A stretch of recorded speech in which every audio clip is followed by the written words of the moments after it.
កម្ពុជាក្នុងនាមជាម្ចាស់ផ្ទះត្រៀមរៀបចំកិច្ចប្រជុំកម្ពុជាហ្វ្រង់កូហ្វូនីលើកទី20ឆ្នាំ2026លើទឹកដីនៃខេត្តសៀមរាបកិច្ចប្រជុំកម្ពុជាហ្វ្រង់កូហ្វូនីលើកទី20ឆ្នាំ2026ត្រៀមនឹងរៀបចំឡើងរយៈពេល3ថ្ងៃចាប់ពីថ្ងៃទី14ដល់ថ្ងៃទី16ខែវិច្ឆិកាឆ្នាំ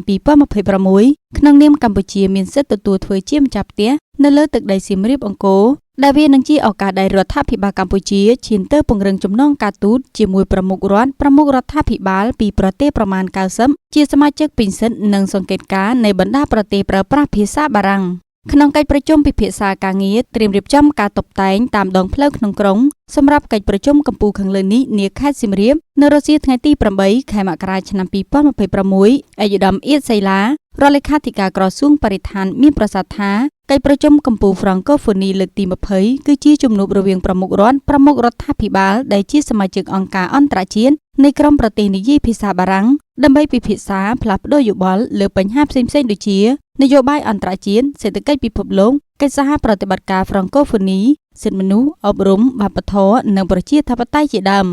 ឯកឧត្តមអៀតសីឡាបានបញ្ជាក់ថាក្នុងកិច្ចប្រជុំកម្ពុជានេះដែរក៏មានរៀបចំព្រឹត្តិការណ៍អមសំខាន់ចំនួន2គឺភូមិហ្វ្រង់កូហ្វូននិងភូមិហ្វ្រង់កូទិកព្រឹត្តិការណ៍អន្តរជាតិនឹងមានលក្ខណៈជាប្រវត្តិសាស្ត្រនេះនឹងរំពឹងថាមានការចូលរួមពីប្រទេសសមាជិកជាង93ប្រទេសនៅលើពិភពលោកព្រមទាំងអ្នកសារព័ត៌មានជាតិនិងអន្តរជាតិយ៉ាងច្រើនដែលនឹងជួយជំរុញការផ្សព្វផ្សាយអំពីសក្តានុពលទេសចរកម្ពុជាទៅកាន់ពិភពលោកនិងលើកកម្ពស់កិត្តិនាមកម្ពុជានៅលើឆាកអន្តរជាតិឯកឧត្តមក៏បានធ្វើការណែនាំដល់ក្រុមការងារអនុគណៈកម្មាធិការរៀបចំទាំងអស់ត្រូវគិតគូរទៅលើការរៀបចំលម្អតាមដងផ្លូវដាក់ដងទង់ជាតិប្រទេសដែលចូលរួមចាប់តាំងពីប្រលានយន្តហោះថ្មីដល់ក្រុងសៀមរាបរៀបចំពាក្យស្លោកបាដានៅតាមដងផ្លូវជាដើមលោកយុនលីណេអភិបាលរងខេត្តសៀមរាបក៏បានជំរុញដល់ក្រុមការងារពាក់ព័ន្ធទាំងអស់ជាពិសេសកងកម្លាំងប្រដាប់អាវុធទាំង3ប្រភេទត្រូវធានាបាននូវសន្តិសុខសណ្ដាប់ធ្នាប់ជូនដល់គណៈប្រតិភូដែលបានចូលរួមក្នុងកិច្ចប្រជុំនេះជាពិសេសបញ្ជាការធ្វើចរាចរណ៍នៅតាមដងផ្លូវលោកថាកិច្ចប្រជុំកម្ពុជានេះពិតជាមានសារៈសំខាន់ណាស់